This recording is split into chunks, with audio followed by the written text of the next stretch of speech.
La ilaha illallah.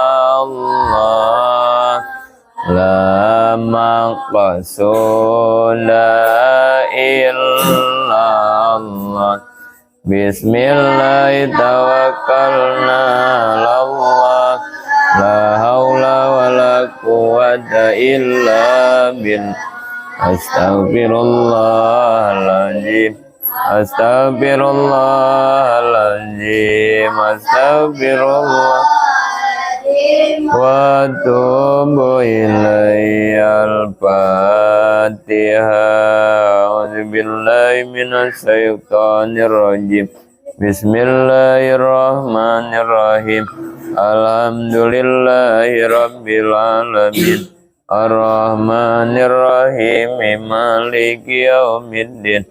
Iyyaka na'budu wa iyyaka nasta'in.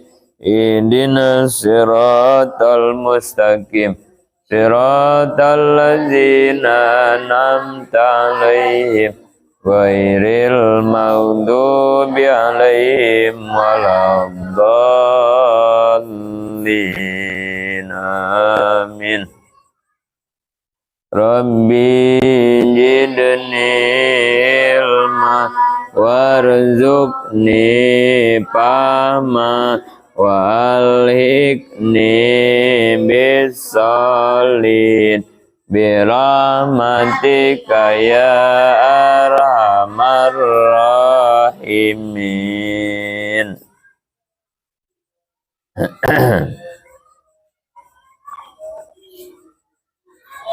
Bismillahirrahmanirrahim.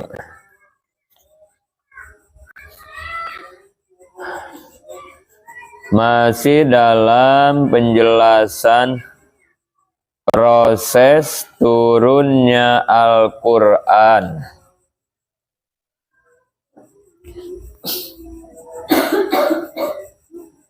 Kemarin pada penjelasan sebelumnya dijelaskan bahwa yang ditulis di Lauh Mahfuz ada berapa? 3. Pertama, daftar yang akan ditakdirkan. Apa-apa yang akan ditakdirkan oleh Allah itu semua sudah ditulis di Lauh Mahfuz dari awal sampai akhir, udah beres. Sudah selesai. Apapun yang akan terjadi akan ditetapkan oleh Allah kepada kita, pada makhluknya. Itu semua sudah ada di Lauh Mahfuz. Sudah rapih. Yang sudah terjadi, yang sedang atau yang belum. Yang kedua apa? Kalamullah, Al-Quran. Yang ketiga, daftar amal manusia. Semua daftar amal kita, yang baik yang buruk, itu semua dicatat. Semua dicatat di Lauh Mahfuz. Ditulis oleh malaikat. Amal baik ditulis oleh malaikat apa? Pencatat amal baik, malaikat Raqib. Kalau amal buruk, malaikat Atid. Kemana-mana kita tidak akan lepas dari pencatatan 2 malaikat tersebut ya. Setelah dicatat kemudian disetorkan oleh malaikat. Ada yang harian nyetorinnya ya. Yang harian itu kapan malaikat menyetorkan amal kita itu? Setiap hari itu kapan? Asar dan subuh. Itu amal kita disetorkan setiap hari, setiap asar dan subuh. Maka jaga amalan kita ya pada waktu asar, subuh. Jangan sampai ketika mau disetorkan ada amal buruk yang terbawa. Ya pada dasarnya mah setiap saat kita harus bisa menjaga dari amal buruk gitu ya.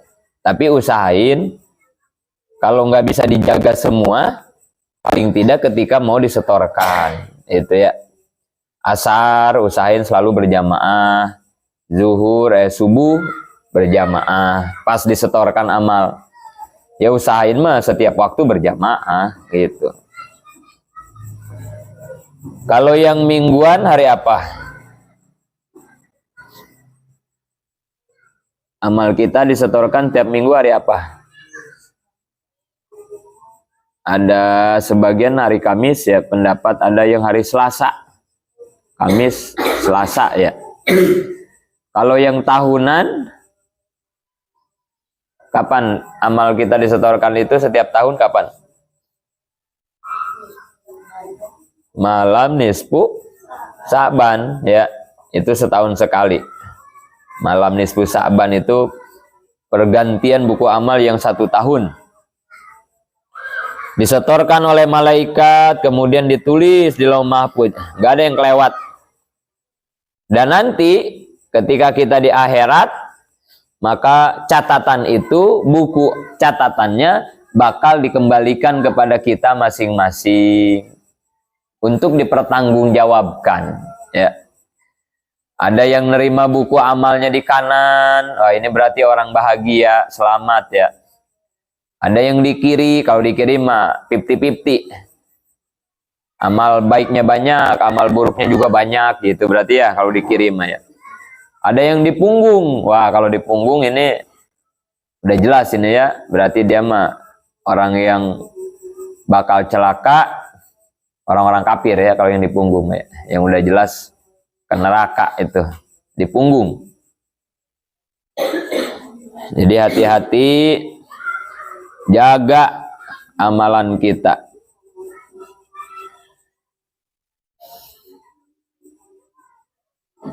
Kemudian pertama, Al-Quran itu diturunkan dari mana?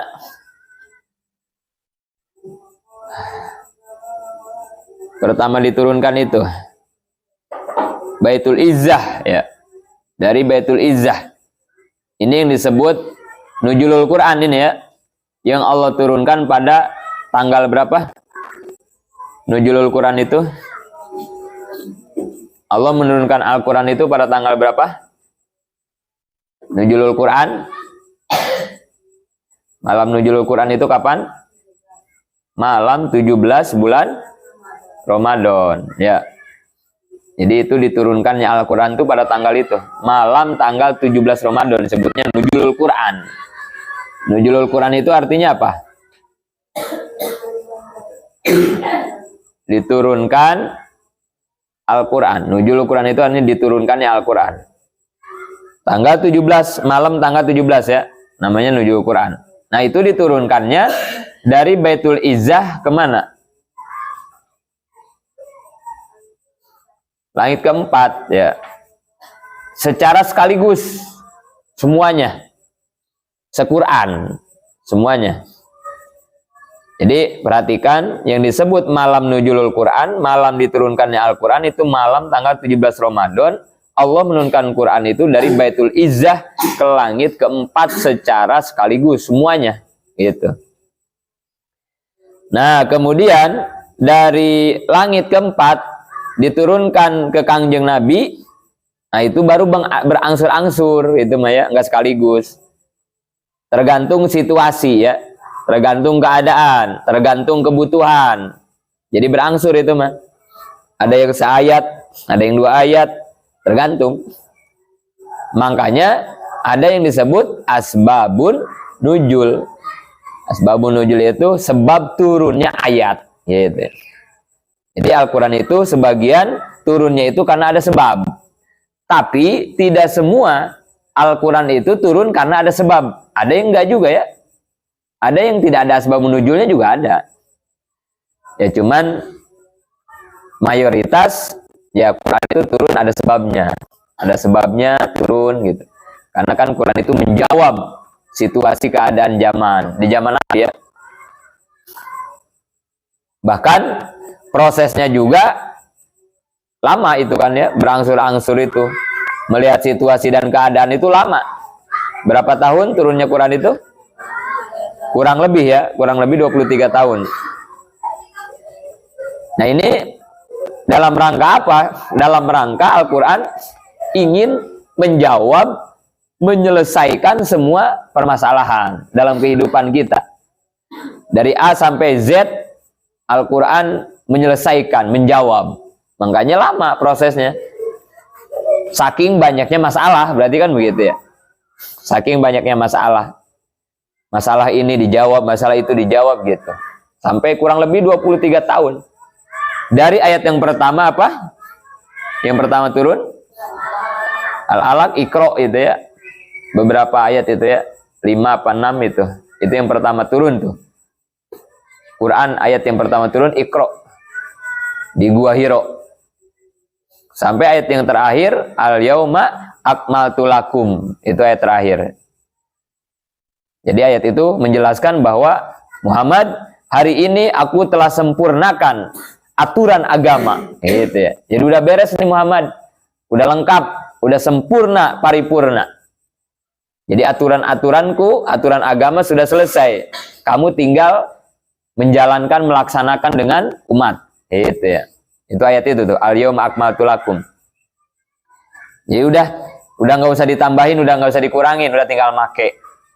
Maka Al-Quran itu disebutnya relevan selalu dengan zaman, gitu ya. Jadi sesuai dengan kebutuhan. Dari mulai diturunkan kepada Kangjeng Nabi sampai kiamat, gitu ya.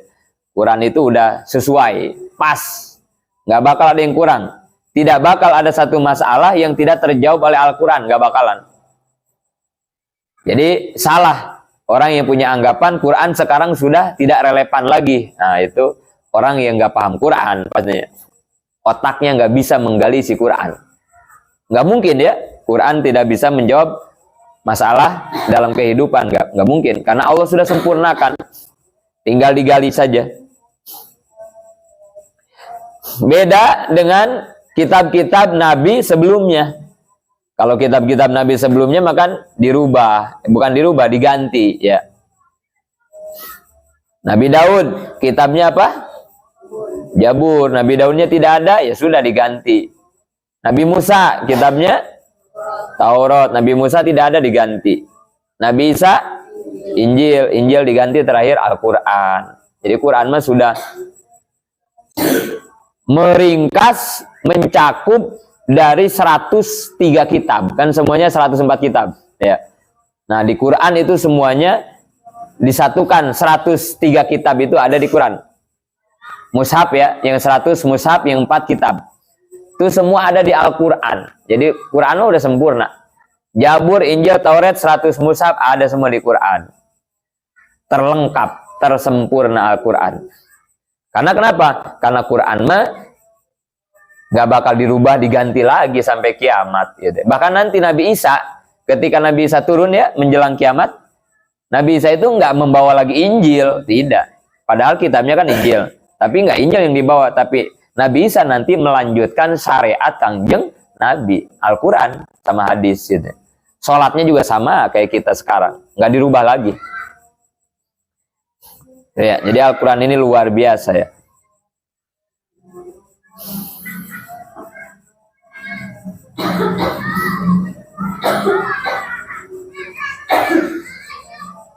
Kemudian yang harus dipahami juga ya, Al-Quran semuanya berapa juz? 30 juz. Ayatnya berapa?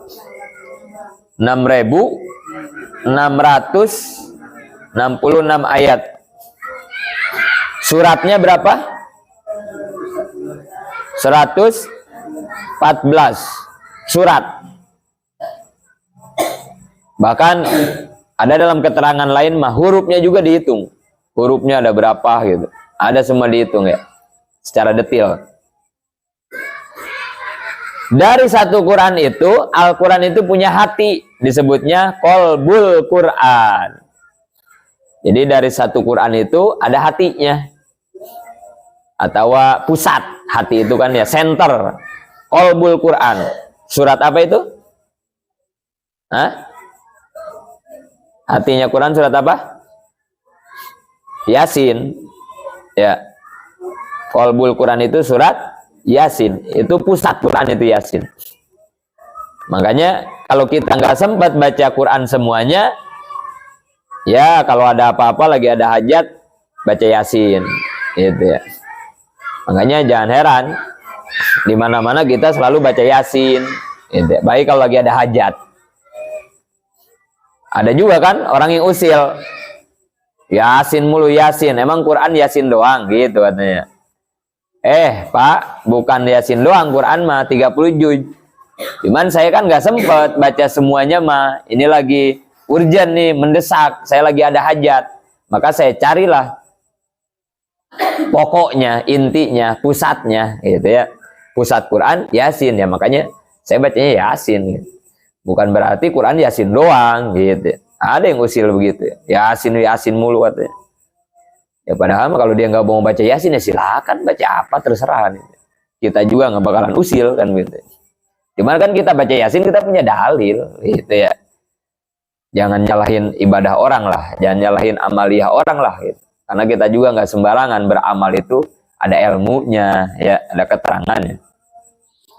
Gitu ya. Jadi masyarakat sudah mulai ya, udah rame hal kayak begini. Kamu jangan diam nanti kalau ada yang usil begitu ya, jawab dengan tegas. Tadi penjelasannya begitu, bahwa Yasin itu adalah qalbul Quran. Secara fadilah beda ya. Beda dengan surat yang lain. Yang membedakan siapa? Kita apa? Allah yang membedainnya, bukan kita. Jadi yang membedakan itu Allah. Allah yang mengangkat Yasin lebih unggul dari surat yang lain. Derajatnya juga dibedain. Qalbul Quran, kan gitu. Kemudian dari Quran ada lagi disebutnya Ummul Kitab, ya, atau Ummul Quran, atau induknya. Jadi Quran 30 juz diringkas. Ini, diringkas lagi. Dari semua 114 surat diringkas lagi. Disebutnya induk. Ummul Quran atau Ummul Kitab. Surat apa? Fatihah ya. Hanya yang nggak sempat baca Yasin, kalau ada hajat ada apa-apa ya kita bacanya Fatihah. Karena Fatihah ini lebih dahsyat dari Yasin, itu ya. Ingat ya, Fatihah ini kedudukannya lebih dahsyat lagi dari Yasin. Karena se-Quran ada di Fatihah, gitu. Bahkan satu-satunya surat yang dipakai di dalam sholat hanya Fatihah. Jadi rukun Fatihah mah ya. Kalau yang surat lain makan sunat, dibaca juga, nggak dibaca juga nggak batal kan, sholatnya sah. Tapi kalau kamu sholat nggak baca Fatihah, nggak sah ya. Ini hebatnya, dahsyatnya Al-Fatihah. La sholata liman lam yaqra'u bi Fatihatil kitab. Tidak sah orang yang sholat tanpa membaca Al-Fatihah ya. Enggak, luar biasa ya Fatihah. Dari Fatihah diringkas lagi ya. Diringkas lagi menjadi ayat apa? Kalimat apa? Dari Fatihah diringkas lagi ya. Jadi apa? Jadi kalimat apa? Hah? Fatihah itu diringkas lagi. Jadi satu ayat, satu kalimat, apa disebutnya? Basmalah ya. Jadi diringkas lagi dari Fatihah ya. Fatihah itu kan ringkasan se-Quran. Nah, Fatihahnya diringkas lagi menjadi satu kalimat, satu lafaz disebut basmalah. Bismillahirrahmanirrahim. Nah, itu bismillah lebih dahsyat lagi dibanding Fatihah, gitu ya. Walaupun pendek kalimatnya ya, tapi itu sudah mencakup satu Quran. Ya, luar biasa. Enggak? Ya, kalau nggak sempat baca Fatihah, lagi buru-buru, lagi mendesak, ya paling enggak bismillah jangan dilewat gitu. Mau apa-apa kita bismillah kan gitu ya. Ada yang sulit bismillah. Berkah bismillah jadi mudah. Doa jadi diijabah kan gitu ya. Para wali mah mau ke Mekah aja cukup baca bismillah kan begitu ya. Ini dahsyatnya bismillah. Ngobatin orang cukup bismillah. Apa-apa bismillah. Bahkan di Qudulujan dijelasin ya. Ada seorang suami yang fasik, benci kepada istrinya, padahal istrinya solehah. Sampai dihasud, berzolim, niat melakukan kezoliman, nitipin sekantong uang, ya, sama istri suaminya ya, dititipin sengaja ke istrinya. Nih nitip sekantong uang, simpan, jangan sampai hilang. Karena memang dia sudah biasa mendawamkan bismillah. Nerima uang bismillah, masukin uang bismillah ke laci, ke lemari, ngunci bismillah, bismillah terus ya. Memang isi soleha yang dawam bismillah ya. Beberapa hari diambil uangnya masih suami. Emang udah niat jolim kan ya. Diambil, dibuang ke sumur. Kantong uangnya itu. Ya maksudnya nanti pas ditanyain kan kagak ada gitu ya. Nah ketika kagak ada kan ada peluang buat nyerang kan gitu ya. Buat ngomel, maksudnya begitu ya. Udah ada niat begitu dia suaminya. Maka beberapa hari ditanyain sama suaminya. Mana kantong uang yang kemarin saya titip? Itu. Padahal udah dibuang sama dia. Istrinya mah kagak tahu kan ya. Dia mah santai aja. Sebentar. Pak, saya ambil dulu. Sama. Sudah biasa ya. Buka kunci bismillah, buka laci bismillah. Apa kata Allah kepada malaikat? Malaikat, ambil segera uang yang dibuang suaminya tuh ke sumur, simpan lagi di tempat semula. Karena ini memuliakan, menjaga, dan menyelamatkan wanita solehah yang selalu mendawamkan baca bismillah. Diambil lagi, ditaruh. Ya istrinya mah kagak tahu kan ya. Diambil, dibuka, ada ya. Buat Allah mah gampang gitu ya. Ada, diambil, kasihin ke lakinya. Ini bang, uang titipannya. Wah, lakinya kan langsung lemes, ngaget kan dia ya. Buset, ini uang udah dibuang jadi ada lagi kan begitu ya. Udah di luar nalar dia kan ya. Sampai ngegeter-geter, sampai lemes-lemes dia. Nah, dari situ si suami fasik itu taubat itu. Benar ya. Berkah bismillah, kesolehan kamu, padahal uang ini sudah aku buang ke sumur, bisa ada lagi di tangan kamu. Taubat akhirnya dari situ dia. Itu gara-gara berkah membaca bismillah ini. Dawamin baca bismillah ya. Ya kita juga kadang suka ya baca bismillah ya di awal-awal pekerjaan kan. Bagusnya kan di awal pekerjaan bismillah itu. Sebelum melakukan apa-apa bismillah, doa kan. Kita juga suka baca bismillah ya. Cuman sayang kita membaca bismillah kalau udah kepepet mulu gitu ya. Udah kepepet baru bismillah gitu mah ya. Nyelah motor kagak hidup-hidup kan itu ya. Aduh lupa katanya belum bismillah. Coba bismillah dulu gitu ya. Jadi bukan dari awal pas nyelah kita mah udah kagak hidup-hidup baru baca bismillah. Buka kunci susah banget, susah keras. Lupa coba bismillah dulu katanya bismillah biar bisa kan itu ya. Jadi udah kepepet baru baca bismillah ya. Jangan ya. Ya tapi segitu ya lumayan ya. Daripada baca yang lain ya. Tapi bagusnya mah dari awal setiap mau melakukan. Bahkan kalau kita lupa di awal, di tengah-tengah silakan baca bismillah wal awalu wal akhiru kan itu ya. Kalau di tengah-tengah, cuma kalau udah beres, wah itu mah udah nggak bisa itu mah ya. Udah terlambat itu mah ya. Bahkan kalau mau makan, mau tidur, mau hubungan badan suami istri, itu mah jangan sampai lupa itu mah ya. Kemarin ya udah terangin ya, kalau kita mau melakukan sesuatu nggak dibismillahin, maka setan apa yang suka ngikutin namanya? Setan yang suka ikut makan sama kita, setan yang suka ikut hubungan badan sama kita, yang suka ikut tidur sama kita, setan apa namanya? Kalau nggak dibismillahin dia nggak kabur itu. Makanya ada yang makan kagak kenyang-kenyang ya, ayo jangan nambah lagi kan begitu ya. Itu dibantuin setan itu. Dia nggak bismillah, nggak baca ta'awudz, nggak baca doa biasanya. Karena setan itu paling takut bismillah doang. Asal disebut nama Allah, kayak beginilah. Bayu nggak ngaji misalnya kan ya. Bayu nggak ngaji, nggak berjamaah misalnya seharian. Lagi ngobrol bareng-bareng sama kamu kan begitu ya. Tiba-tiba kata Fikri, ada Abi. Kira-kira si Bayu gimana? Kalau lagi ngobrol tuh bareng-bareng, dia seharian nih nggak ngikutin kegiatan pesantren kan begitu ya. Seharian dari pagi sampai sore tuh. Sore lagi ngobrol bareng-bareng sama kalian bareng-bareng. Tiba-tiba di antara kalian yang bilang ada Abi. Si Bayu bakal gimana? Hah? Bakal apa? Hah? Kabur lah kan gitu ya.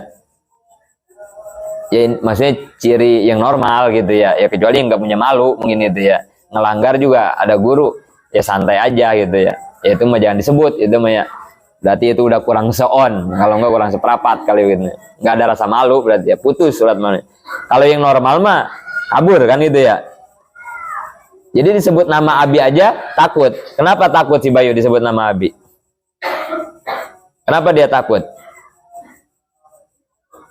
Karena punya salah kan, nggak ngikut program dari pagi kan ya. Nah, setan itu orang yang bersalah apa orang yang benar? Kan orang salah. Maka kalau dibilang nama Allah, Bismillah, dengan menyebut nama Allah, udah kabur setan. Asal nggak dengan nama Allah ya kabur. Maka ketika kita nggak baca Bismillah, ya si Bayu nggak bakal kemana-mana, diem aja di situ, nggak bakalan takut dia. Bareng-bareng aja ngajak ngobrol sama kamu, kan begitu. Bisa-bisa ngajak kamu gak ngaji, kan begitu ya. Orang dia udah keenakan dari pagi gak ngaji-ngaji kan gitu. Kayak ada temen kan begitu ya. Tapi jajah aja, ada Abi, kabur dia langsung. Yang lain mah gak bakalan kabur kan ya. Karena udah pada ngaji kan begitu. Setan begitu. Kalau kamu mau makan gak baca bismillah, ngikut makan. Yang parah lagi kamu hubungan badan sama istri, gak baca doa, gak baca bismillah, ngikut hubungan badan. Naudzubillah ya. Ada mani setan berarti yang masuk, aduh ngeri ya. Tidur sama, kita dikekepin sama setan ya. Ngedengar ajan, mata kita ditahan, kuping kita ditutupin. Kalau tidur sama setan begitu ya, berat banget mau bangun deh ya, karena dikekepin setan. Gara-gara apa? Ya sebelum tidurnya boro-boro baca doa, boro-boro wudhu, yang ada tawa cekakakan, ya udah pekerjaan setan semua deh ya. Ya ini tidurnya udah bareng sama setan dah. Bangun berat kita ya. Tuh, yang suka ngebarengin kita namanya setan apa itu? Atau kamu masuk ke kobong, masuk ke rumah kamu, ya nggak baca salam, nggak baca bismillah, setan di dalam nggak lari. Hanya kan kalau kita mau masuk rumah ya biasain baca salam, assalamualaikum, kan gitu ya. Itu kan doa supaya selamat. Setannya kabur gitu. Kalau di dalamnya ada orang, bacanya assalamualaikum. Tapi kalau di dalam nggak ada orang, salamnya gimana? Kalau nggak ada orang, baca salamnya gimana? Assalamu alaina, itu ya. Wa ala ibadillahi sholin. Keselamatan buat saya, gitu kan ya. Dan bagi orang-orang soleh. Itu kalau di rumah kitanya nggak ada orang, kita habis dari mana-mana masuk kobong, misalnya kan itu ya, kosong di kobong, bacanya itu, biar setan yang di dalamnya lari. Gitu. Itu setan namanya dalsim, namanya ya, dalsim nama setannya. Itu yang suka ngikutin kita ya, ngikut tidur, ngikut makan itu, waduh. Bacain bismillah, bacain tauhid, biar si dalsimnya kabur, gitu ya. Supaya makan kita nggak dicampurin dia, tidur kita nggak dikekepin dia, gitu. Baca itu. Bismillah, ta'ud, doa. Buat ngusir dia.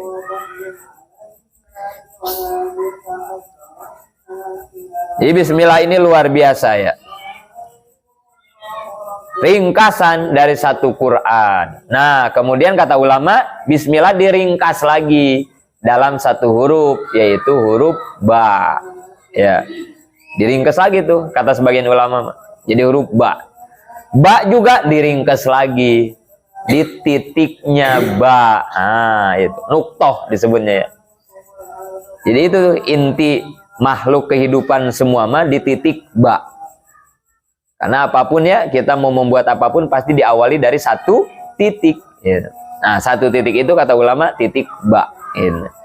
Jadi adanya semua makhluk ini diawali dari titik satu ba itu.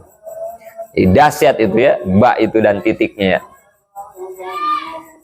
Nah, itu ringkasan dari Al-Quran dan kitab-kitabnya yang 103 tadi ya. Kemudian menurut perhitungan Ibnu Abbas, di dalam tafsir Al-Quran, Al-Quran itu dibagi. Ini ya. Pertama, 1000 ayat isinya perintah, ada 1000 itu. Kemudian 1000 ayat larangan isinya ya. Menjelaskan larangan-larangan ada 1000 ayat. Kemudian 1000 ayat ancaman, wa'id disebutnya ancaman ya. Kemudian 1000 ayat lagi janji, wa'ad. Ancaman bagi yang maksiat berarti ya. Kalau janji bagi yang mengerjakan amal soleh, nanti dijanjikan apa-apa gitu. Wa'ad. Kemudian 1000 ayat lagi, kejadian-kejadian. Kejadian-kejadian. Kemudian 1000 ayat lagi, kisah-kisah. Kisah Nabi, orang-orang soleh, kisah Fir'aun, banyak. Sejarah. Kemudian 500 menjelaskan haram dan halal. 500 ayat. Kemudian 100 ayat nasah dan mansuh, ayat-ayat yang disalin. Ada ayat yang disalin ya, nasah mansuh. Kemudian 60 ayat berisikan zikir, doa, tahmid, tasbih, istighfar. Itu 60 ayat tuh. Nah, itu rangkuman rincian menurut ulama tafsir Ibnu Abbas ya. Maka dari sini Ibnu Abbas menyimpulkan jumlah ayat Al-Quran itu semuanya 6.666 ayat. Ini menurut Ibnu Abbas ya. Kalau nanti ada yang mendebat dari pendapat ulama lain, ya nggak apa-apa ya, nggak apa-apa. Misalnya pendapat ulama lain, oh bukan segitu, ya nggak apa-apa. Yang penting dia punya dalil, gitu ya. Ini yang kita ambil pendapat Ibnu Abbas ya. Semua ayat Quran qot'i, pasti benar. Yakin ini ya. Tidak ada satu ayat Al-Quran pun yang isinya salah, nggak ada. Semuanya benar, dijamin. Yang merupakan dalil ijmali, ilmu usul fikih oleh para mujahid, maka ada yang menjadi wajib, haram, sunat, makruh, dan mubah. Nanti oleh ulama-ulama ahli fikih ya, dari berbagai ayat Quran itu secara fikih nanti dibagi-bagi. Ada yang jadi wajib, yang jadi haram gitu ya. Ini ada ilmunya nanti. Untuk menentukan bahwa ini wajib, sunat, ada ilmunya. Disebutnya ilmu usul fikih ya. Contoh ayat aqimus shalah wa atuz zakah. Kamu sekalian harus mendirikan sholat dan membayar zakat.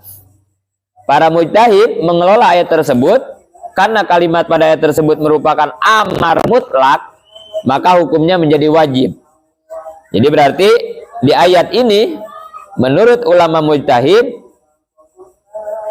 kan ini perintah ya, perintah mendirikan sholat dan perintah membayar zakat. Perintah di sini hukumnya wajib, bukan sunat ya, bukan sunat, tapi hukumnya wajib. Nah ini nanti bisa diperdalam lagi ya dalam kitab usul fikih. Kenapa ayat ini isi perintahnya jadi wajib, bukan sunat, gitu ya. Coba kira-kira kalau kita lihat ayatnya, di ayat ini ada kalimat wajib gak? Nggak ada ya. Jadi kalau kita nggak ngaji, wah ribet udah ya. Jadi apa ini ya? Ini kan cuman begini, dirikanlah sholat, bayarlah zakat. Maksudnya apa? Wajib, sunat, apa-apa kan begitu ya. Puyeng kita kalau nggak ngaji usul fikihnya mah. Ini luar biasa ya. Para ulama yang Allah anugerahkan ilmu yang luar biasa bisa mengambil satu fatwa kan gitu ya, satu ijtihad dari setiap ayat-ayat Al-Quran ya. Kemudian ayat Bani Israil 79, wa minal laili fatahajjad bihi nafilatalak asa ayab asa karobuka makoma mahmuda. Pada sebagian malam hari sembahyang tahajudlah kamu. Ini perintah apa bukan? Ayat ini isi perintah bukan? Apa perintahnya? Sebagian dari malam, sepertiga ya. Min ya, pakai min, sebagian. Kata Allah, sebagian dari malam bangunlah untuk sholat tahajud. Perintah berarti ya. Aqimus sholah perintah. Ayat ini juga perintah. Tapi kira-kira sama enggak? Kan begitu ya. Hukumnya ya, hukumnya sama enggak? Oleh para mujtahid, karena perintah amar itu diulang, nah ini yang membedakan, maka hukumnya menjadi mubah. Karena yang mengolah dan cara mengolahnya berbeda, maka sering terdapat ikhtilaf perbedaan pendapat. Hal itu tidak menjadi apa-apa, karena hukum fikih adalah zonni. Tetapi dengan dalil qot'i, hanya Allah yang maha tahu atas kebenaran pendapat para mujtahid. Jadi ayat ini Maya bukan ayat wajib, bukan perintah wajib gitu ya. Sebagian ulama mengatakan, bahkan nanti ayat ini mah menjadi perintah yang sunnah gitu ya. Jadi tahajud mah sunnah, nggak wajib. Karena redaksi kalimatnya beda dengan aqimus sholah. Itu. Ini yang bisa ngelola begini para mujtahid ya. Jangan orang sembarangan, nggak boleh orang sembarangan. Ulama-ulama yang sudah pangkatnya mujtahid. Kenapa mujtahid boleh mengelola ayat Al-Quran? Ini dalilnya nih. Man ijtahada fa asoba falau ajroni wa man ijtahada fa atwa falau ajrun wahidun. Orang kalau ilmunya sudah sampai tingkat mujtahid, apabila dia berijtihad, kalau isi ijtihadnya benar, maka dia dapat pahala 2. Ya. Jadi kalau seorang mujtahid, kalau ijtihadnya benar nanti di hadapan Allah, maka dia dapat pahala 2. 1 pahala dari ijtihadnya, 2 pahala dari kebenaran. Itu ya. Gimana kalau salah? Ternyata mujtahid berijtihad. Kata Allah nanti di akhirat salah, bukan begitu. Gimana? Dosa enggak? Enggak. Walaupun salah tetap dikasih pahala. Tapi pahalanya 1. Dari apa itu? Dari ijtihadnya. Bayangin ya. Jaminan bagi para mujtahid, walaupun fatwanya salah tetap tidak dosa. Ya mujtahid mah ya.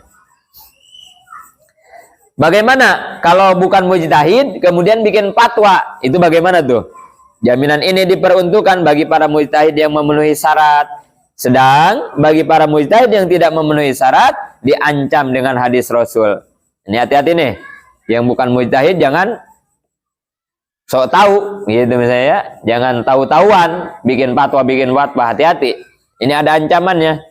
Apa tudin salah satun fakihun fajirun wa imamun jairun wa mujtahidun jahilun. Agama jadi rusak gara-gara 3 golongan. Nah ini nih, hati-hati. Jangan menjadi perusak agama. Siapa yang 3 golongan? Pertama, fakihun fajirun, ahli fikih tapi masih doyan bikin dosa, maksiat. Padahal dia tahu hukum. Ahli fikih itu kan tahu hukum semua. Ini yang halal, ini yang haram.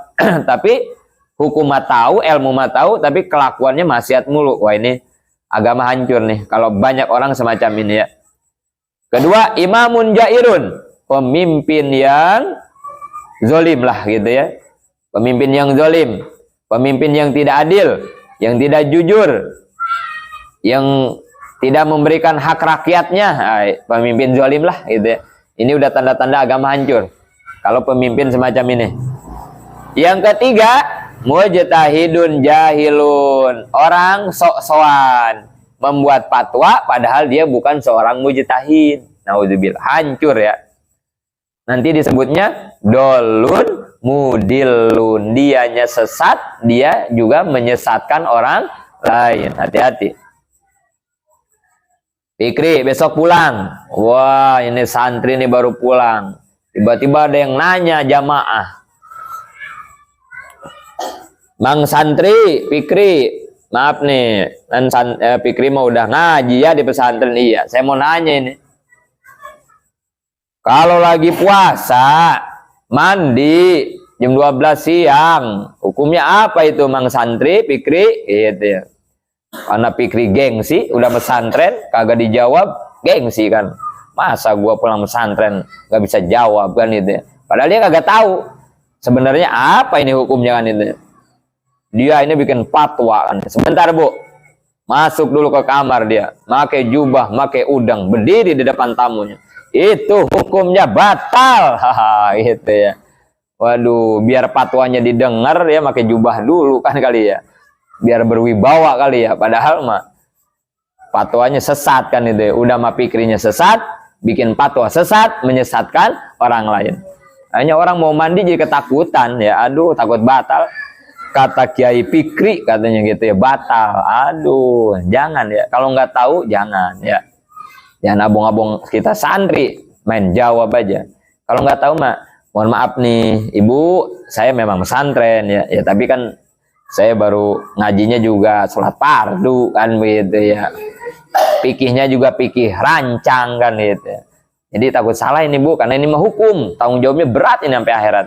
Saya mau nge-WA dulu Abi guru saya, gitu ya. Ntar kalau udah jawaban baru saya kasih tahu. Gitu aja ya, jangan malu-malu. Abi juga sama begitu ya. Ya walaupun kadang aduh ditanya jamaah kan kita gengsi ya itu. Waduh, ustadz udah ngajar kemana-mana, masa nggak bisa ngejawab kan gitu ya. Jangan begitulah. Ini kan berat urusannya. Kita jangan jadi orang yang dolun mudilun. Jangan menjadi mujtahidun jahilun. Agama jadi rusak oleh mereka. Minta maaf aja. Insya Allah minggu depan, pengajian depan, kalau udah ada jawabannya saya kasih tahu. Atau saya minta nomor WA-nya, ntar saya kasih tahu. Nah, gitu juga boleh ya. Jangan main jawab aja ya.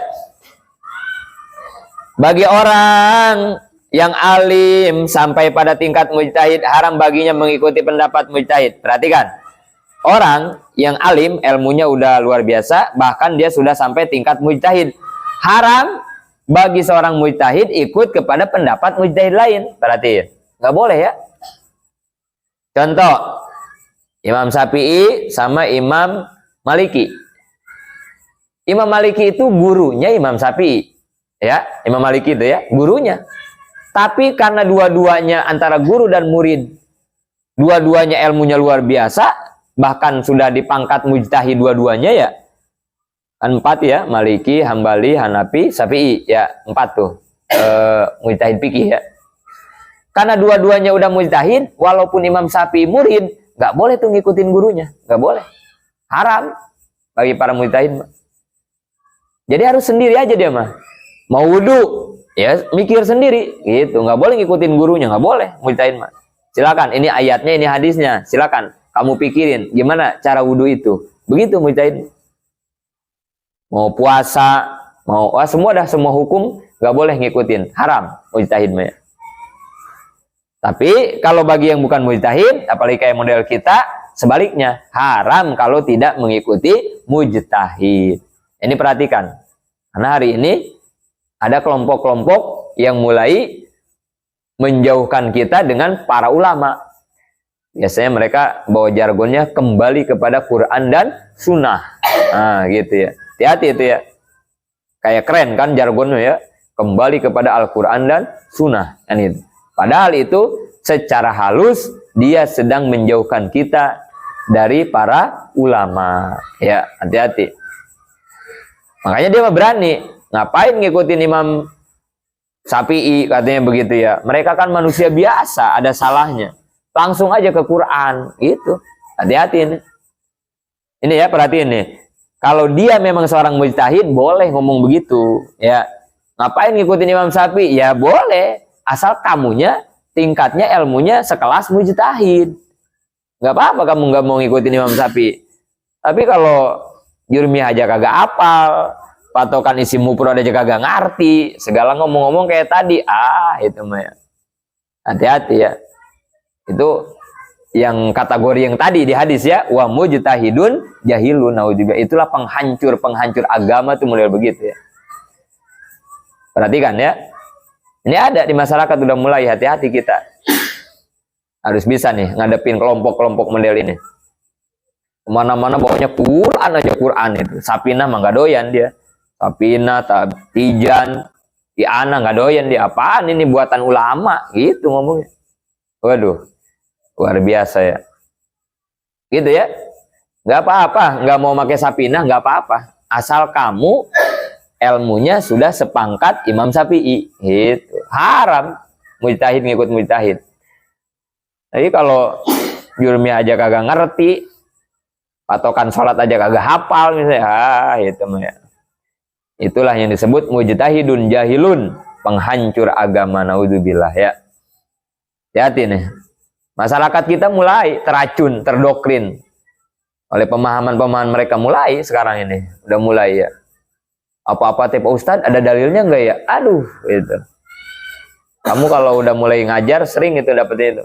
Ustadz maaf ya, itu amalan nisfu Sa'ban dalilnya mana ya? Selalu sekarang begitu masyarakat tuh. Ya Allah. Dulu mah kan ya orang-orang tua kita kalau kata guru ijo udah. Mana ada yang berani? Maaf guru, itu dalilnya mana ya? Wah nggak ada. Orang-orang zaman dulu mah ya.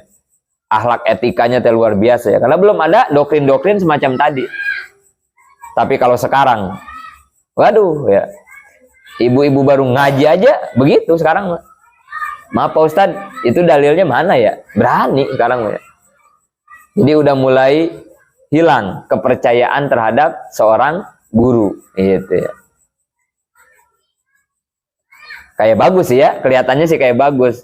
Kan ini saya kritikus, misalnya gitu ya, kritis kan gitu ya, kayak bagus ya. Padahal mah ya nggak salah kita nanya begitu ke guru. Ya tapi tadi kalau dasarnya memang dia nyari dalil supaya beranggapan bahwa yang dia mau pakai adalah yang ada Quran dan hadisnya, ya nggak bagus juga ya. Padahal Sapinah, Tijan, semua kitab yang dikarang para ulama, nggak ada satu karangan pun yang keluar dari Quran dan hadis. Nggak ada. Nggak ada ya. Kita berani ngejamin. Cuman masalahnya apa? Masalahnya otak kamu belum bisa nyampe mikirin dalilnya gitu doang. Gitu. Kamu jangan ragu ya. Kamu ngikutin Sapinah, jangan dianggap bahwa Sapinah ini nggak ada dalil Quran hadisnya. Awas ya. Imam Syafi'i itu mujtahid, bukan ulama ecek-ecek kan begitu. Nggak mungkin membuat satu fatwa misalnya nggak ada dasar Quran hadisnya, ya nggak mungkin lah. Jadi kamu jangan ragu ya kalau ketemu kelompok-kelompok model tadi. Saya pakai Sapinah, saya pakai Radul Badi'ah, dan saya yakin semua yang ada di sini dasar Quran hadisnya lengkap gitu ya.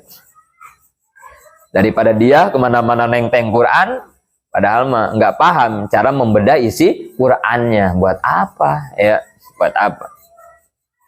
Akhirnya taraweh 2311 jadi masalah kan begitu ya. Berani nyerang gara-gara minim dalil kan gitu ya. Orang tahlilan diserang, ya kan begitu ya. Orang maulidan diserang, disalah-salahin. Nah itu gara-gara punya dalil cuma satu-satunya ya.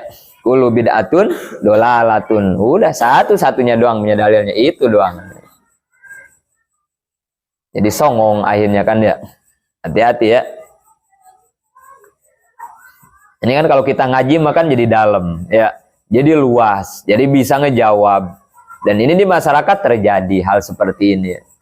Orang mulai nggak mau ngikutin para ulama kan itu ya. Nah ini kan keterangannya ada bahwa mujtahid itu dijamin. Mujtahid nggak boleh ikut mujtahid, jelas kan ya. Kemudian kita juga tahu penghancur agama itu, perusak agama ternyata orang-orang semacam apa kan gitu ya. Hati-hati menyikapi fitnah zaman disebutnya ya. Semakin akhir zaman luar biasa fitnahnya ya. Kamu harus siap pelurunya, amunisinya harus cukup. Makanya ngajinya harus paham, harus ngerti, harus dalam gitu. Jangan sampai ntar pulang ke rumah digerumutin orang-orang model kayak tadi. Aduh ya, malu-maluin ya. Siapa yang mau nyelamatin masyarakat kita ya dari rongrongan pemahaman mereka kalau bukan kita yang masih istiqomah belajar di pondok pesantren salafi ya. Siapa lagi? Ngandelin yang di boarding school, nggak ada ya. Yang di boarding school mah tuh apa dia ngajinya kan gitu ya. Nggak bisa diandelin ya, nggak bisa. Yang begini yang bisa diandelin mah pesantren-pesantren yang masih ada budugnya ya. Pesantren-pesantren yang masih ada kastrolnya gitu. Itu yang masih bisa diandelin.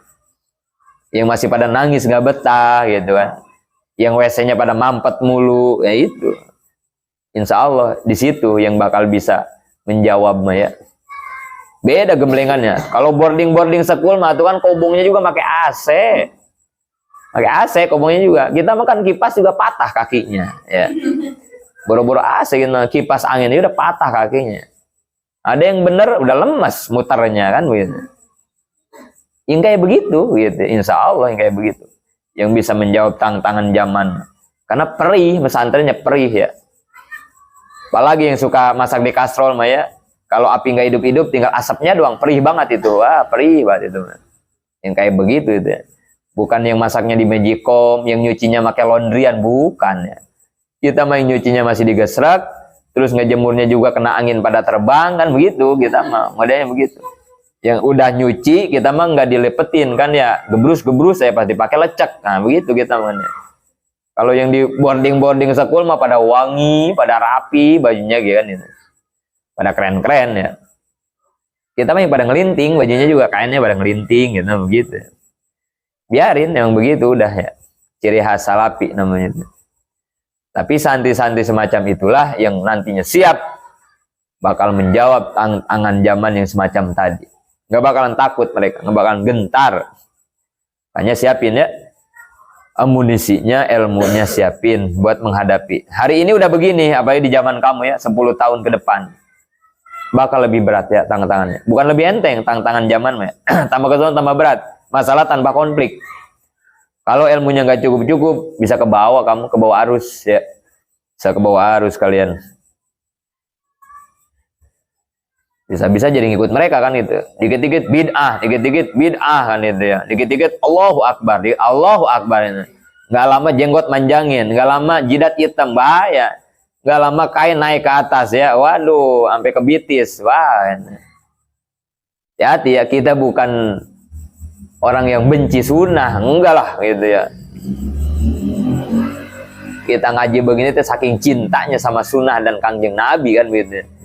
Tapi yang kita benci adalah agama yang dipolitisasi, agama yang didramatisir, agama yang dimanfaatkan, digunakan untuk hal-hal yang bukan agama gitu ya. Mas ayat Quran dipakai nyalahin orang yang beramal, gitu aja ya logikanya ya. Dia katanya ngaji Quran sama hadis, tapi kerjaannya nyalahin amalan orang doang. Secara logika kita lah yang bodoh gitu ya. Orang begitu ejreg apa kagak? Ya dia kan kemana-mana bawa Quran, bawa hadis, kembali ke Quran. Tapi kerjaannya bid'ah tuh, salah tuh, neraka tuh. Itu kalau kata kita orang kayak begitu, ejreg apa kagak? Kan gitu ya. Mendingan kita yang kagak ngomong-ngomong kembali ke Quran, tapi etikanya dijaga ya. Sama yang tua sopan, sama guru-guru yang sepuh hormat. Atau mendingan model mereka kayak kita, yang budugan, kan begitu ya. Etikanya tinggi. Daripada orang-orang kayak dia, kayak intelek kan gitu ya. Tapi kerjaannya nyalahin orang lu. Nauzubillah ya. Gitulah secara logikanya ya. Sadar kita ke situ. Bagi orang alim, itu tadi ya, haram mengikuti mujtahid. Seorang mujtahid haram mengikuti mujtahid. G. Pandangan hukum syara terhadap Al-Quran. Hukum syara mewajibkan seluruh mukallaf agar mengimankan, mensyahadatkan Al-Quran. Jelas ini ya. Sah imannya kalau kita mempercayai Al-Quran sebagai kitabullah, pedoman hidup. Bahkan dianggap kafir kalau kita tidak percaya Al-Quran. Jangankan se-Quran, satu ayat aja kita ingkari, kafir. Mana dalilnya? Ini hadis Nabi. Antumina billah wa malaikati wa kutubihi. Nah itu ya. Wajib kita beriman kepada Allah, malaikat, dan kitab-kitab. Tidak boleh ada yang kita ingkari. Maka termasuk murtad, orang yang tidak percaya bahwa Quran adalah pedoman hidup dan kehidupan bagi jin dan manusia. Begitu pula halnya orang yang mengimankan sebagian Quran. Pandang kafir harobi ya. Sebagian dipercayai, sebagiannya diingkari. Kepada Quran teh kafir. Atau golongan yang berusaha menghapus, menghilangkan Quran, kafir. Atau menganjurkan seluruh mukmin agar syara agama menganjurkan kepada kita semua mukmin agar mewiridkan, perhatikan, membiasakan membaca Quran, tadarus. Apalagi bulan puasa sekarang ya. Jangan kita habiskan waktu untuk hal-hal yang tidak ada manfaatnya. Pakai tadarus. Targetin. Sekarang yang masih targetnya jauh, kejar. Mumpung masih ada beberapa hari ini. Baru tanggal 19-an sekarang. 18-an. Ayo. Yang kemarin udah bikin target tapi targetnya masih jauh, kejar. Udah. Berhenti ngobrol, berhenti bercanda, berhenti hal-hal yang gak ada gunanya. Tadarus. Bulan puasa apalagi kita ya. Karena ini dianjurkan oleh agama, oleh syara. Jadikan Quran itu sebagai wiridan. Bahkan tidak ada wiridan yang paling baik kecuali membaca Al-Quran. Gak ada. Sayyidina Utsman ya, menghatamkan Quran itu di 2 rakaat sholat malam. Ya. Rakaat pertama 15 juz, rakaat kedua 15 juz. Setiap malam hatam. Apalagi Nabi kita mau nggak usah disebutin ya. Jangan jauh-jauh para sahabat, ulama-ulama kita juga ya. Banyak yang menghatamkan Quran dalam sholat malamnya ya. Aduh, saya mah nggak sanggup. Ya nggak apa-apa, atuh sebulan sekali mah tadarus teh tamat. Nggak bisa sebulan sekali juga, berat. 2 bulan enggak, 3 bulan, 6 bulan, setahun sekali atuh ya. Kira-kira ya kalau orang setahun sekali nggak bisa ngatamin tadarus Quran, kebangetan nggak? Ya udah gitulah, nggak usah dijawab ya. Minimal Ramadan mah sekali lah untuk mewakili 1 tahun. Ya ini nasihat bukan buat kalian, buat Abi. Ya cuma kalau boleh kita banding-banding, Abi sama kamu, ya mau digimanain juga kan kesibukannya banyakan Abi. Artinya ya Abi mah nggak bisa namatin setahun, atau kamu mah harus gitu ya. Bukan berarti Abi udah bisa, belum ya. Tapi Abi juga ngingetin kepada kalian karena kita beda kesibukan. Kata Nabi kemarin ya, gunakan waktu lapangmu, luangmu sebelum datang waktu sibuk, kan begitu ya. Kamu mah banyak waktu ya, ayo pakai sebelum nanti kamu sibuk. Nggak bisa ngatamin Quran setahun sekali-kali acan ya. Jadi tadarus Quran ditarget aja, nggak usah pengen muluk-muluk, nggak usah mencek orang Sunda ulah sok hayang ngarau kusiku, acak-acakan lah ngarau kusiku mah ya. Nggak bakal dapat apa-apa ya ngarau kusiku mah ya. Ya ngarau mah ya pakai telapak tangan lah, normal gitu. Ini pengen ngerau pakai sikut, gitu ya, aur-auran nggak bakal dapat banyak. Artinya jangan nafsu. Ya Bi, saya mah siap. Pokoknya saya mah nih 3 hari saya mah 30 juz. Walah ya. Baru juga masuk Islam kemarin ya. Segala pengen ngatamin Quran 3 hari ya. Gak usah lah. Santai aja. Ngereyeuh nikreuh. Gitu kan ya. Ayo nggak usah banyak-banyak dulu. Sanggupnya siapa? Sehari saya mah selembar. Nah gitu. Itu baru logis, masuk akal ya. Sehari saya mah selembar. Nah gitu kan. Ya udah. Bagus gak Bi? Sehari selembar? Ya bagus banget ya. Yang penting istiqomah ya. Khairul amal adwa muha wa in qalla. Sebaik-baik amal itu yang dawam, yang konsisten, walaupun amalnya sedikit. Nggak banyak sehari cuma selembar, tapi dawam. Setiap hari nggak pernah kelewat selembar terus. Itu baru amal yang keren, yang the best of the best. Itu yang kayak begitu. Jangan kayak tadi, kayak yang baru masuk Islam sehari, ya lagi semangat sehari sejud. Ditanya sama temen juga, diam kalau lagi tadarus.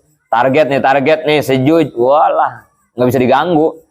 Kesononya edan ya, nggak baca lagi Quran ya, anget-anget tai ayam itu mah ya, nggak bagus begitu. Jangan lagi mau banyak, lagi edan nggak baca, jangan, nggak bagus amal begitu. Sedikit-sedikit aja, yang penting dawam. Nanti kalau udah mayang baru tingkatin. Udah tamat nih, besok mah 2 lembar, gitu caranya. Step by step, sedikit demi sedikit ya. Jangan ngikutin nafsu. Amal juga dengan nafsu mah jelek ya.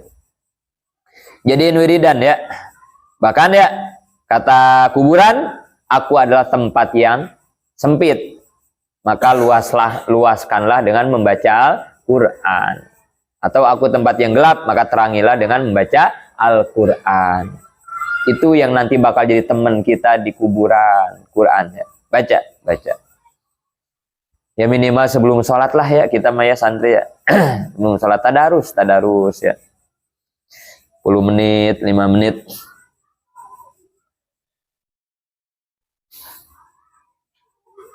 Mengajarkan Quran, selain kita juga membaca, ajarkan Quran juga ya, yang udah bisa. Anak-anak kita, orang dewasa, baca, belajar. Tajwidnya belajar, mahrojnya belajar.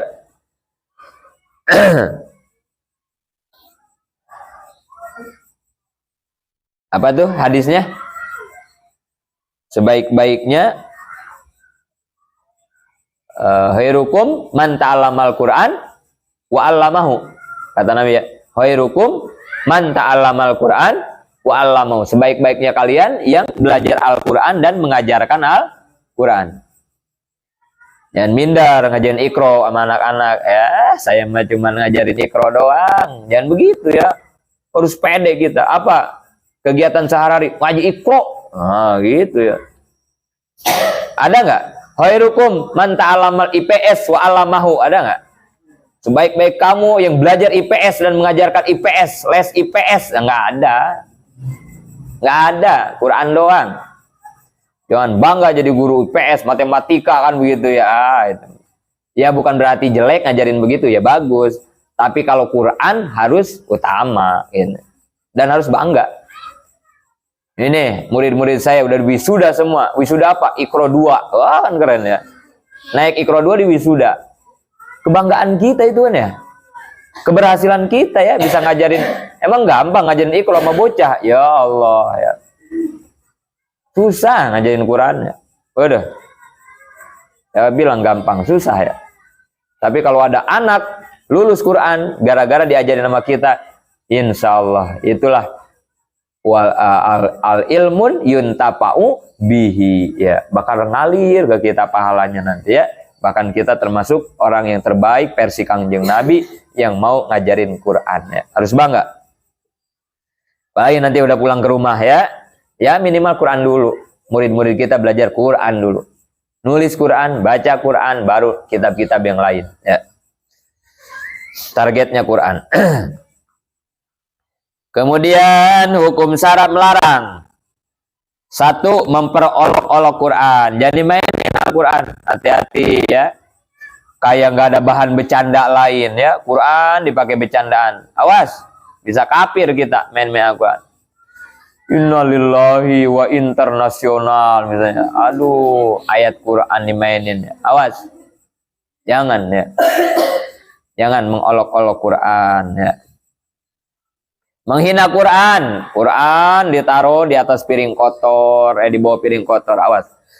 Naruh Quran di bawah ya, di pintu. Awas, takut itu termasuk menghinakan Quran. Taruh yang paling tinggi. Jangan dicoret-coret. Ini ditulisin Quran. Pani, Lope. Siapa itu ya? Wah, enak. Hapus itu ya. Hapus buru-buru itu ya. Bukan Pani yang nulis ya. Abi nggak nyalahin Pani ya. Mungkin ada yang nulis ya. Janganlah. Abi mau tadarus Qurannya ada Pani, Lope. Aduh. Kadang di mobil Abi juga ada tulisan kan itu ya. Aduh. Masa ini mobil Pak Ustadz ada Lope-Lopean. Nanti kan bener. Kamu kalau nggak mau nyuciin mobil Abi tuh jangan nyoret-nyoret mobil, itu kan begitu ya. Harusnya juga ngelihat mobil Abi kotor tadi cuci, ini bukan malah nyuci ya. Ditulisin udah kayak papan bor kan. Ah ya, jangan ya. Jangan menghinakan Quran ya. Jangan disobek, jangan ditilep-tilep, nggak boleh tuh. Quran ditilep-tilep juga nggak boleh. Ini batas ngaji saya ini ditilep, nggak boleh ya Quran. Termasuk ngebuka Quran pakai tangan yang dibasahin sama ludah, nggak boleh itu ya. Itu sama menghina Quran, jangan ya. Masa jigong kita ditempelin ke Quran, nggak boleh ya. Buka aja biasa gitu, jangan pakai ludah begitu, jangan dijilat. Membaca tanpa memakai tajwid juga jangan ya, nggak boleh. Makanya kita ya yang udah ngaji tajwid, alhamdulillah kita menjadi aman. Kita mah insya Allah terselamatkan dari dosa ini. Karena kita mah kan udah belajar, bukan udah, sedang. Jadi kalau ada salah-salah ini maafin. Tapi kalau orang yang nggak mau belajar tajwid, maksain baca Quran, kam min qari'in wal Quran yal'anuh, nauzubillah. Kata Nabi, banyak orang yang mau baca Quran, tapi Quran malah melaknat kepada orang yang membaca. Gara-gara apa? Ilmu tajwidnya nggak benar. Udah mah nggak benar, nggak mau belajar tajwid. Awas ya. Perdalam tajwidnya ya. Menyimpan membacanya di tempat yang hina. Jangan di WC baca Quran. Awas, solawatan di WC mau mandi. Nggak boleh ya. WC mah tempat setan kan ya. Doanya juga a'udzubika minal hubusi wal khaba'its. Setan mulu di WC mah ya. Jangan solawat apa di WC ya. Sul adab itu ya. Nggak bertata krama ya. Jangan, apalagi Quran. Ngapalin di WC, apalagi sambil BAB, aduh ya. Jangan, nggak boleh ya. Jangankan Quran ya, di WC emang ngobrol aja kan nggak boleh. Apalagi kalau lagi BAB, nggak boleh itu BAB. BAB ngobrol, ngeludah, pantangan BAB tuh. Ngobrol nggak boleh, ngeludah nggak boleh, ngelihat ke atas lagi BAB nggak boleh, ngelihat kotoran kita nggak boleh, ngelihat kemaluan kita nggak boleh itu. Ada itu syariatnya. Salah satunya kalau orang yang suka ngobrol ketika BAB atau ngeludah itu mewariskan sakit gigi. Orang yang suka ngobrol atau ngeludah ketika BAB itu nanti gampang sakit gigi. Orang yang suka ngeliat kemaluannya sendiri atau ngeliat kotoran ya, abang makan sama sate pas BAB diliatin aja, aduh, seperti ada penyesalan yang mendalam kan itu ya. Gak usah lah, biarkan dia berlalu kan begitu ya. Orang yang suka ngelihat kotoran atau ngelihat kemaluan, hilang cahaya nur wajahnya, hilang. Makanya jangan suka ngelihat kemaluan, apalagi kemaluan orang lain ya. Punya kita aja nggak boleh, apalagi punya. Coba lihat, wih, berapa senti ini, wih. Ada keren ini, wah jangan ya, hilang cahaya wajah kita ya, hilang. Jadi nggak bercahaya lah. Beda ya, beda. Orang mau putih kayak mau gimana kalau cahayanya nggak ada mah beda. Nah, itu sasanya dia. Makanya Sayyidina Ali gelarnya karomallahu wajhah. Semoga Allah memuliakan wajah Sayyidina Ali. Sebagian ulama menjelaskan kenapa Sayyidina Ali punya titel semacam itu, karena Sayyidina Ali dari mulai ingat sampai meninggal dunia nggak pernah ngeliat kemaluannya ya. Makanya wajahnya mulia luar biasa Sayyidina Ali. Ya, kecuali ada madarat ini ya. Misalnya kata dokter, nanti kalau BAB Bapak nih sakit kan ya, dilihat ya nanti warnanya apa, itu kan ada uzur ya, bolehlah itu. Jangan lama-lama juga kan itu ya. Kalau enggak mah jangan ya. Lagi BAB itu jangan ngobrol lagi mandi nyanyi apa nggak boleh ya. Apalagi Quran itu adab-adabannya. Dan jangan suka lama-lama di WC, nggak boleh ya, kurang bagus karena sekali lagi WC tempatnya setan. Orang yang lama-lama di WC ngewaris was-was. Nanti jadi was-was ya yang suka lama di WC itu, karena WC itu salah satu tempat yang paling buruk. WC, pasar itu tempat-tempat buruk, tempat kumpulnya setan. Jangan lama-lama. Kalau bisa juga usahain ke WC itu pakai sendal, itu sunnah ya. Jangan nyeker ke WC itu karena banyak banget bakteri di WC itu. Waduh. Kalau bisa juga WC itu nggak boleh di kamar ya. Sebenarnya emang nggak boleh WC itu di kamar ya. Karena kita tidur WC di kamar ya sama dengan kita menghirup spiteng gitu ya. Itu berapa ribu bakteri kan ya kita hirup selama tidur ya. Makanya orang-orang tua dulu mah ya sehat-sehat kan itu ya. Orang tua dulu mah kan jambannya juga ya rumah di mana, cubluk di mana kan itu ya. Tahu kalau di Sunda mah pacilingana di mana kan itu ya. Gak ada WC di dalam rumah, gak ada ya orang tua. WC itu jauh ya, ke cubluk namanya ya, cubluk itu jauh. Jadi sudah sehat ya, karena rumahnya gak ada bakteri. Rumah-rumah sekarang mah mau gendong gimana juga WC-nya di dalam ya, di dalam. Kan disiram, ya mau disiram mau apa, bakteri mah nggak bisa hilang pakai air ya. Bahkan ada yang dipanasin juga nggak mati bakteri, apalagi cuma disiram air doang. Dan dia berterbangan kemana-mana kan ya. Sain ya. Ataupun kalau mau di rumah atau jauh tempat tidur di mana, kamar mandi di mana, usahain kalau bisa mau begitu ya. Men kita kadang males kan gitu ya, pengen cepat, pengen gampang, jadi bikin mulu toiletnya di kamar gitu. Padahal kamarnya juga RSSSSSSSS kan itu ya. Kamarnya kecil banget padahal ya. Udah mah kecil bikin WC di dalam. Ya, selamat berkecimpung dengan bakteri-bakteri akhirnya ya. Kamar kecil ada WC-nya kan.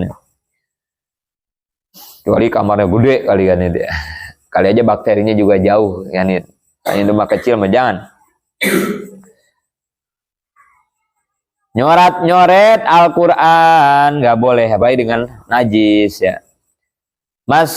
Mensalahgunakan Al-Quran jelas ya.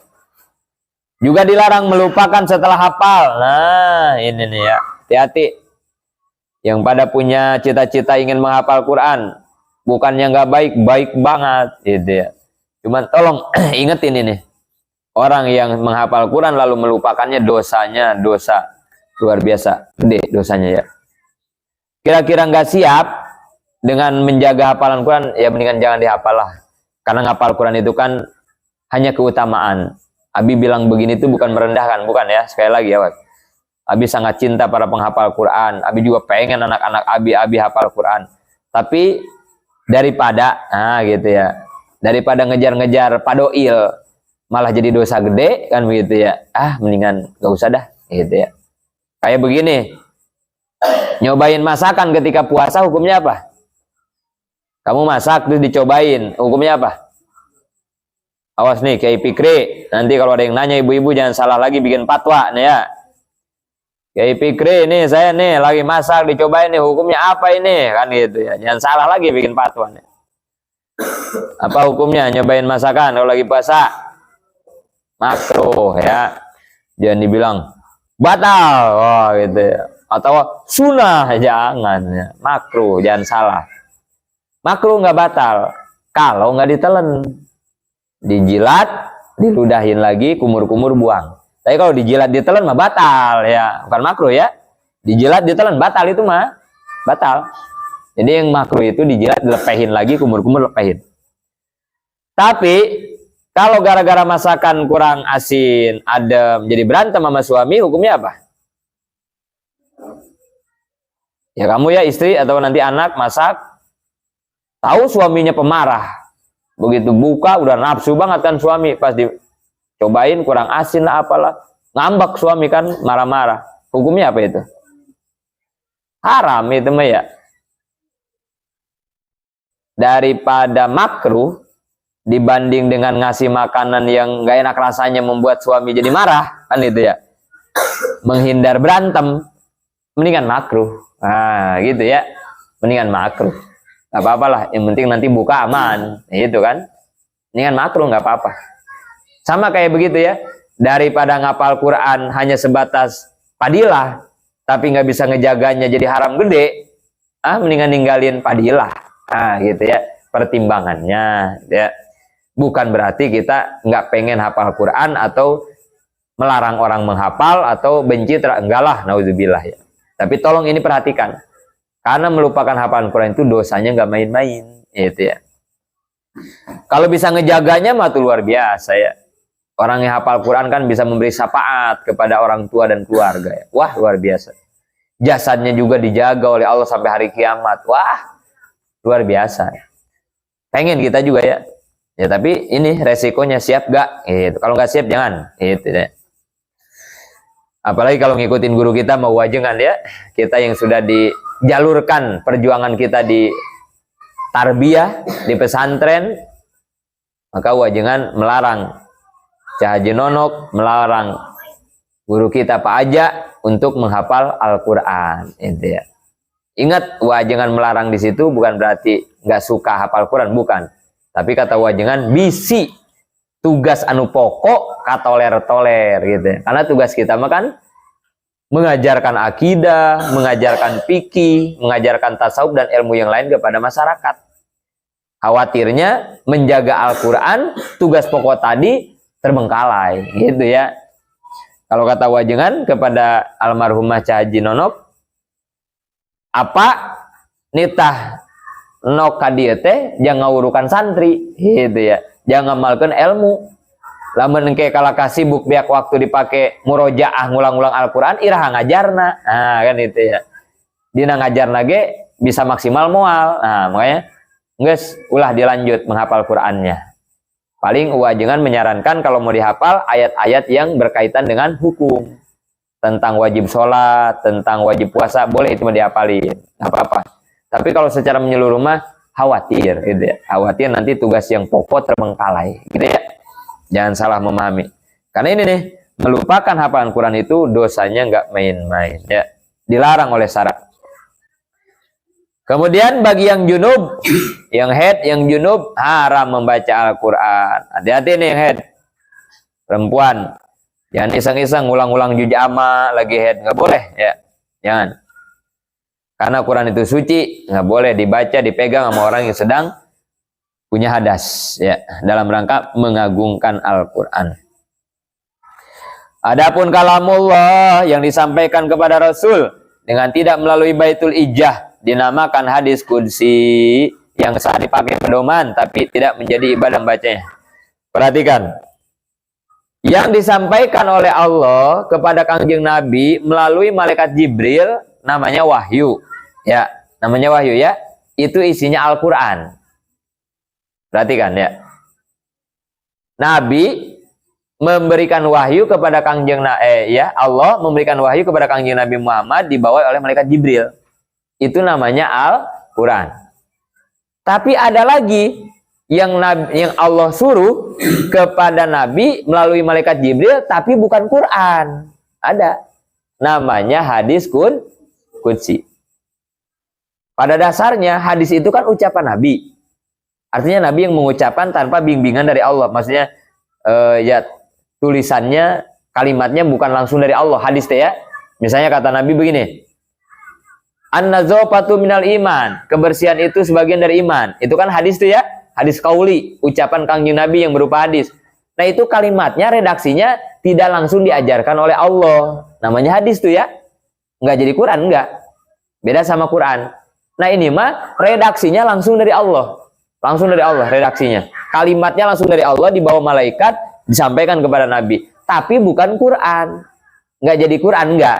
Nah itu disebutnya hadis qudsi, ya paham ya? Jadi ada hadis Nabi, ada hadis qudsi. Kalau hadis Nabi mah dari Nabi langsung, kalau hadis qudsi mah dari Allah, namanya hadis qudsi ya. Dan itu sama, menjadi hukum syara, bisa dipakai pedoman oleh kita, tapi dibacanya nggak jadi pahala. Kalau hadis qudsi mah ya beda sama Quran. Kalau Quran mah kan at-ta'abbud bitilawatihi, menjadi ibadah dengan membaca Al-Quran. Tapi kalau hadis qudsi mah enggak, karena hadis itu mah ya. Beda. Nah, kemudian itu skemanya ya, skema turunnya Al-Quran atau nuzulul Quran ya. Kalamullah dari Allah ya, ditulis di Lauh Mahfuz, kemudian dibawa sama Jibril ke Baitul Ijah sama Udunya. Dari situ dibawa sama Jibril kepada Kangjeng Nabi selama 23 tahun. Dari Kangjeng Nabi disampaikan kepada para sahabat. Kemudian oleh sahabat ada yang menuliskan ya, membukukan ya. Maka jadilah Al-Quran yang sekarang dibukukan itu ya. Kalamullah itu ada dua. Ada kalam dal, ada kalam madlul. Kalam dal yang ada tulisan, ada suara. Kalau madlul tidak ada tulisan, tidak ada suara. Bedanya itu kemarin ya.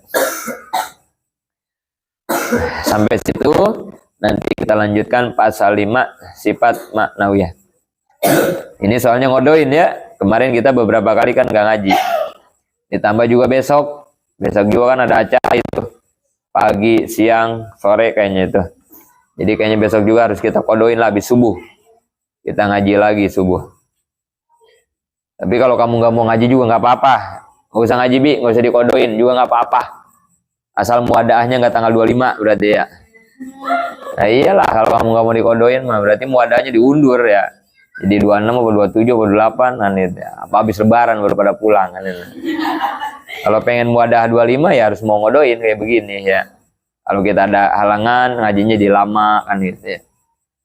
Gak apa-apa lah namanya juga kita ngaji kan ya. Mengisi. Kalau malam ini malam Lailatul Qadar, wah berarti kita ngaji ini bagaikan 1000 tahun kita ngaji. Ya Pak, kalau malam malah kalau bisa mah jangan sampai jam 10 ya ngaji malam ya, sampai jam 3 kan itu ya. Insya Allah ya habis sendirian lah sampai jam 3 mah ya. Kamu tidur semua pada ngorok kan. Kalau malam mau usahain ya, banyakin sama kita ngajinya ya. Ngejar malam Lailatul Qadar. Nafanallah biulumim amin. Wallahu a'lam bishawab. Bin pana bima lam tana. Kami alimna allazi yanfa.